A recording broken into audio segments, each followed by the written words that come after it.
All right, so today I'm going to be sharing with you everything there is to know about short-term rentals here in Denver. You know, this is a topic that is very popular all across the country, but in Denver, especially right now, people are just getting really frustrated and a little bit just overwhelmed with all of the restrictions and just how challenging it is to find properties that allow short-term rentals.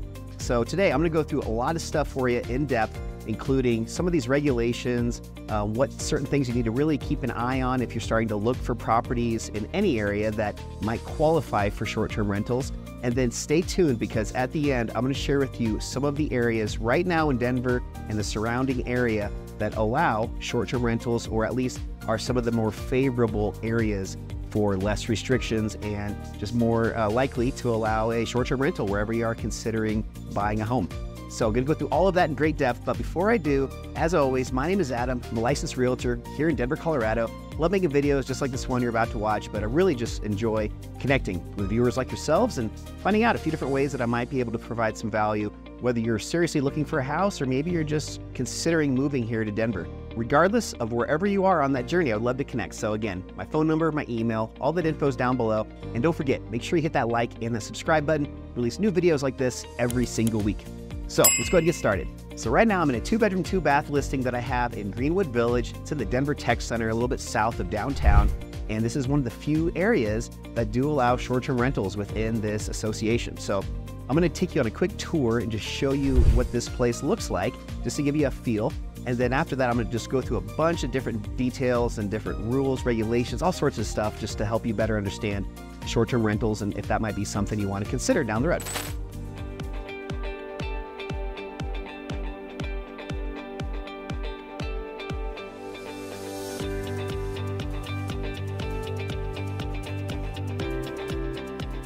So as I said, I just wanted to take you on a quick little walkthrough of this. Is an example of what a 2-bedroom, 2-bath condo here in Greenwood Village looks like. This is a short-term rental potential property for somebody, just so you can see what something would be, you know, you're looking at different options. This is an example.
So just a quick tour. As you can tell, this is definitely a great, good floor plan as far as for a 2-bedroom, pretty large, 863 square feet. So if you're somebody that's looking for a, short-term rental, this would be an example of something that I think marks or fits a lot of the boxes. It's got a community center, a pool, fitness center, very good location as far as close to a lot of stuff in Denver. So just as an example, here's one that you could potentially look for someday.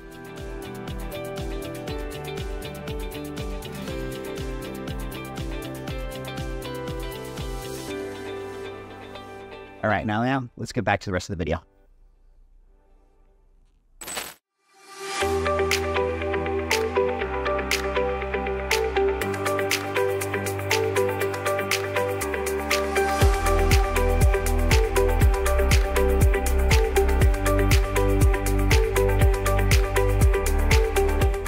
All right, so as I said, I'm actually in a unit right now. Beautiful apartment. It's a 2-bedroom, 2-bath in Denver Tech Center in Greenwood Village.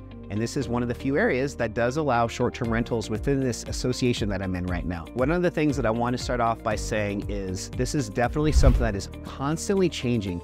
Rules, regulations, just all the different cities, areas within Denver. There's constantly updated, more restrictions, sometimes even maybe reducing some of these restrictions.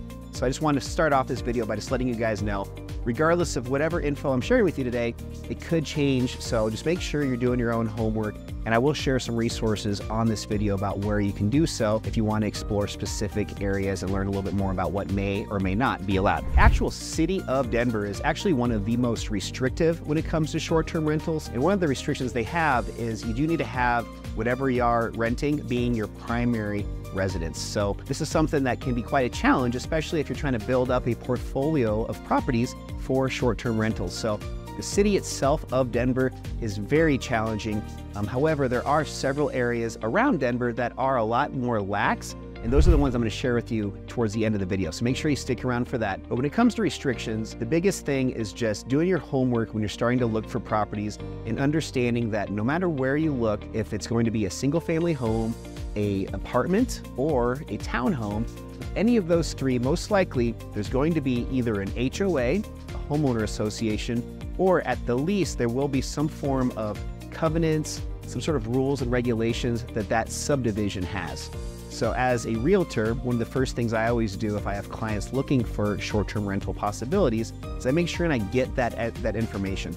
I gather that information, we can look through that and just see what is written within those guidelines just to determine right off the bat whether this or isn't a good possibility to move forward with. When it comes to short-term rentals, there's obviously, all sorts of things you can consider regarding the location, the size of the property, what kind of amenities might be available, especially when you think of if you were the person trying to rent a short-term rental, what would you want in a nightly or maybe a weekly rental? Myself personally, I would definitely want a place that maybe had a fitness center, maybe a clubhouse and a pool, this really good location where it either has good walkability or at the least has a lot of good accessible restaurants, shopping, bars, nightlife, whatever it is that I'm trying to enjoy while I'm staying at that short-term rental. So when you're starting to look for short-term rentals, the criteria or just some of the things that you're making at the top of your list of importance can be quite significantly different than what you're looking for in a single family home that you might look for as a primary residence.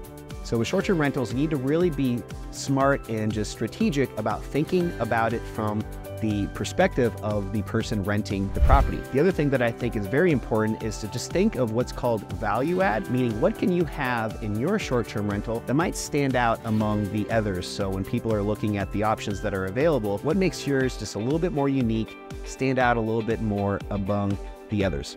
Some of that stuff could just be inside the actual property, decor, being really funky and having really creative style within the home, something that might not be quite as common as what people are used to in their regular homes back wherever they're coming from. But also, again, what kind of amenities, what can you offer, whether it be maybe a ping pong table in the basement, or maybe it's, some sort of a cool sauna, or maybe it's, just a nice backyard with a hot tub. Just stuff like that. Really be thinking through what you can do to make yours stand out. The last thing before I move on this point is you think of, let's just say, for example, an infrared sauna.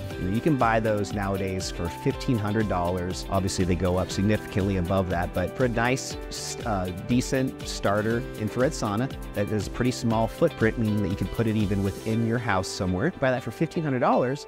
You could then now advertise that as part of your amenities in your short-term rental.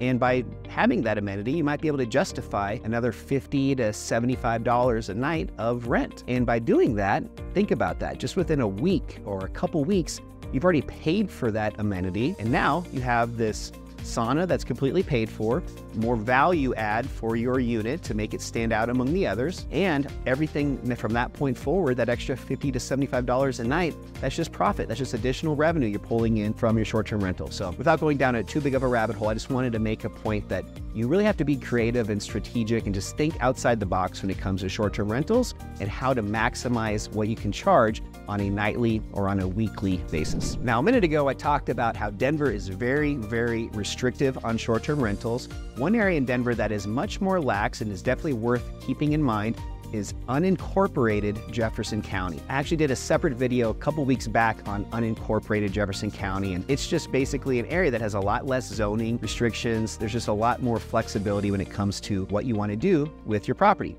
This is, I will say though, unincorporated Jefferson County has lots of different areas throughout what it makes up in unincorporated Jefferson County, but some of these areas might not be quite as desirable because typically an unincorporated area is a bit more rural as opposed to being more urban.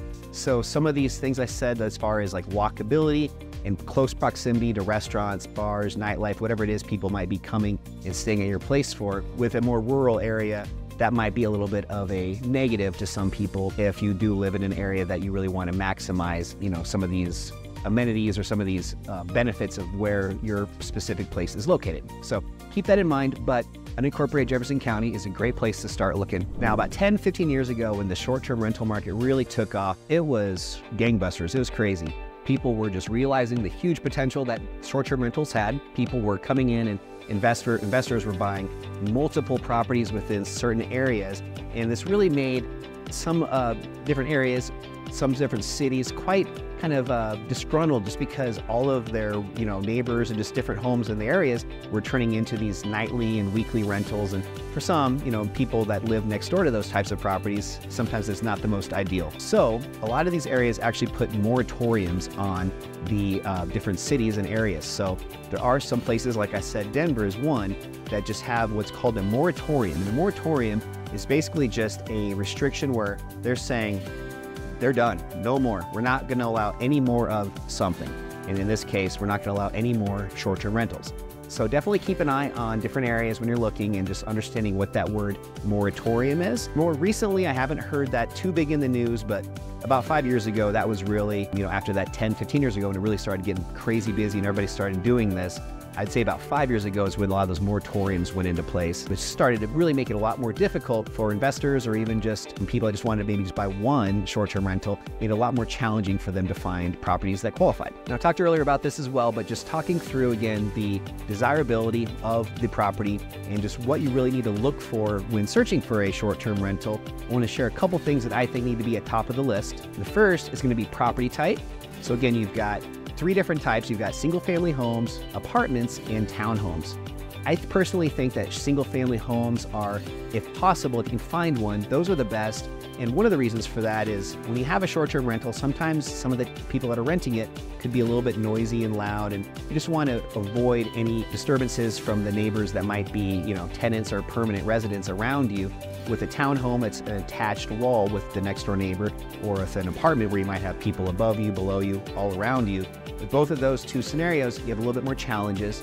And then also another reason for single-family homes typically do not have an HOA associated with it, or if they do, typically the dollar amount for the monthly fee you're paying is going to be lower. And that's beneficial just because with a lower rate or lower monthly HOA fee you're paying, hopefully that means you're going to have more profit. If you have a place, maybe an apartment that is a $500 or $600 a month HOA, that's going to obviously affect your income coming in. However, I do also want to play devil's advocate here. With a lot of apartments, those are where you're going to find the additional amenities like a clubhouse and pool, a potentially game room, community center, fitness center. So when you do have those types of amenities, that's another way to add additional dollars to what you're going to charge. So there's, a little bit of give and take on both ends of this, but really just understanding before you go down the path of trying to go out and look at some of these in person, kind of figure some of this stuff out ahead of time. That way you're able to really narrow in what your search is going to be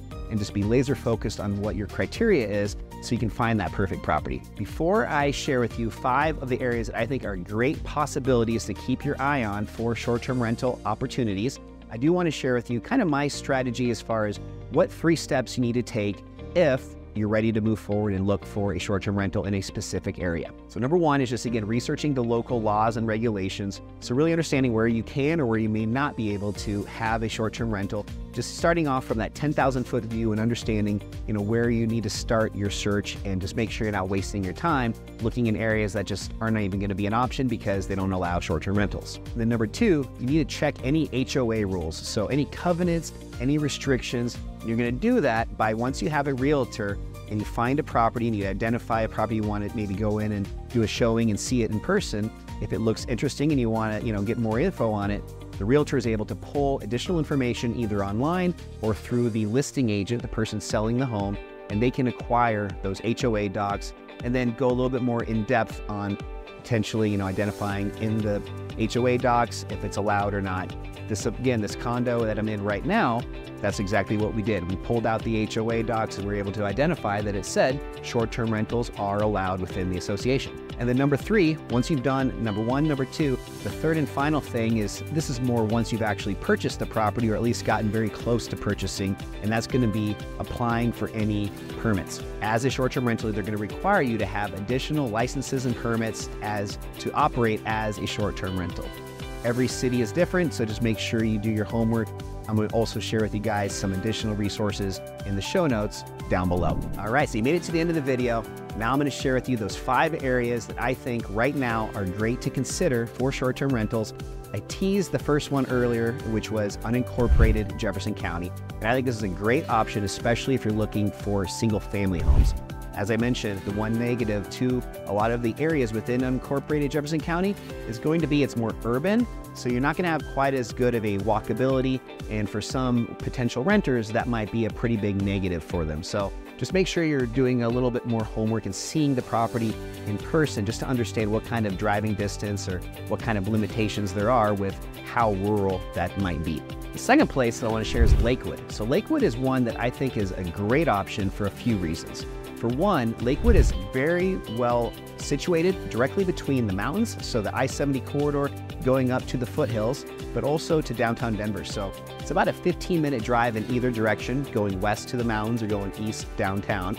And I think with a lot of renters, people that are considering a short-term rental to be where they're going to stay for a week, that just gives them a lot of flexibility, and I think a really good centralized location for them to really benefit from both worlds as far as Denver is concerned. Enjoying the outdoors and some of the outdoor activities with the mountains close by, but then also having downtown Denver and all of that urban playground when it comes to restaurants, bars, nightlife, all that good stuff. All right, number 3 is going to be Golden. So Golden is also a little bit more lax when it comes to short-term rentals. Golden is a pretty large geographic footprint of an area. So definitely, again, do a little bit of homework and understand where it is exactly that these properties you're looking at are located. If you haven't been to downtown Golden recently, it is one of my favorite areas in all of Denver. In fact, all of Colorado. It has so many great, very locally owned and operated and just awesome spots to check out. Bars, restaurants, Coors Brewery is right there. So you have, some really just unique places to visit and check out. Plus, there's some amazing views at a lot of these different restaurants and bars and even the hotels and just everything in downtown Golden. A lot of them have rooftops. We have these awesome views of the Table Mountain flat tops, the Coors Brewery. It just has a very unique vibe, and I personally love it. You also have Lookout Mountain right behind you, which is a really fun drive. Very windy road up to the top where actually Buffalo Bill Cody is buried, and there's actually a memorial up there and a really cool museum. If you haven't been up there, definitely check that out too. Number 4 is going to be Arvada. So Arvada is also sometimes in that unincorporated Jefferson County area, and I love Arvada because it's a little bit north of Denver and slightly west in a lot of the Arvada areas. There's so many cool different little subdivisions and just different areas within Arvada that I love. I did a video recently on this as well, but one of my most near and dear to my heart restaurants, but also kitchens, is called Steamer's Coffee Shop and also Jack's. And they employ the disabled population to make these incredible jams and jellies. My sister, who has special needs, actually worked there for several years, and just an incredible place to check out. So that's also in Arvada, and that's actually in an area near Stanley Lake, which is a great place if you're wanting to go up to Boulder or go down to Golden. It's kind of a nice centralized location between those two places. So Arvada, though, definitely has some great spots. The one thing that I would say about Arvada for a short-term rental is if people aren't familiar with Denver that are searching for different options that are available to them, they might not really be able to understand the value of that proximity to Boulder and Golden, and that might be something that they don't really understand or realize, so they don't maybe consider that as an option for where they want to stay. All right, and then number 5 is going to be Westminster. So Westminster is also very centrally located. Basically, some of the biggest, most major highways in Denver. Highway 36 that takes you up to Boulder, and then also I-25 that goes north and south throughout the entire state. You basically are at that intersection, that's Westminster, and Westminster just has a lot of accessibility when it comes to downtown Denver, getting up to Boulder, and I think just a very centralized location. So if people are considering a short-term rental maybe for a work trip, this is a great spot because it's very easy on and off the highway within a few minutes and just very centrally located where they can access most likely anywhere that they need to go within a short 15 to 20 minute drive. So Westminster is definitely a great area to check out. There are some areas that have become a little bit questionable over the last few years, just with the homeless population and just a little trash. I don't know. I don't want to make it sound like Westminster is a bad place. I mean, there's some great areas in Westminster, but that is one of these cities, one of the areas in Denver that recently I've just noticed has had some challenges. So when you do start looking in Westminster, just make sure you keep your eye out for that and just become very aware when you're looking at different properties as potential short-term rentals. All right, hope you enjoyed this video. Again, I just wanted to share with you guys some potential places to look into a little bit further if short-term rentals are on your bucket list for an investment in the next year or two. I think it is a great option. I've got a lot of friends that are very, very, very successful with short-term rentals. It is pretty amazing how much monthly revenue you can generate through short-term rentals as opposed to just turning a property onto a long-term rental. At the beginning of the video, I did mention one thing I want to make sure I address before we close this one out, and I mentioned midterm rentals. So if you're finding that just short-term rentals are so restrictive and you just can't find anywhere that's going to work, what you can most likely do is instead of having a short-term rental, have what's called a midterm rental. And this is very, very popular right now. So a midterm rental is typically a similar, single-family home, apartment, or a townhome. Usually it's furnished. So you have furniture and you have it set up with, TV, internet, all that stuff, similar to a short-term rental. However, you rent it for 30 days to 90 days is kind of the typical range. And a lot of times this will be things like traveling nurses, maybe somebody that just wants to move out somewhere in Denver for a few months and get their bearings and decide whether or not they want to permanently move out here. There's all sorts of scenarios for why somebody might want a midterm rental, but this is a loophole in a sense because there's a lot less restrictions in pretty much anywhere in Denver. Again, as long as the HOA and whatever community or association your home is located in, as long as they allow it, you're most likely going to be able to at least do a midterm rental. So definitely consider that if you're just getting frustrated and just can't find anything that's, making sense to you when you're looking in these different parts of Denver. So, and as always, I love making videos just like this one, love connecting with viewers like yourselves. So I'm serious, reach out, phone number, email, all that info is down below. I'd love to connect with you and share some value in any way that I can, whether it's, again, you're moving 6 months from now, or maybe you're not even sure whether or not Denver is the right spot for you. Let's connect, let's chat for a few minutes, and I can share my personal experiences as a 41-year Colorado native and why I love Colorado and specifically Denver so much. But until next week, hope you have a great rest of your day, and I'll see you next time on Living in Denver. Talk to you then. Bye.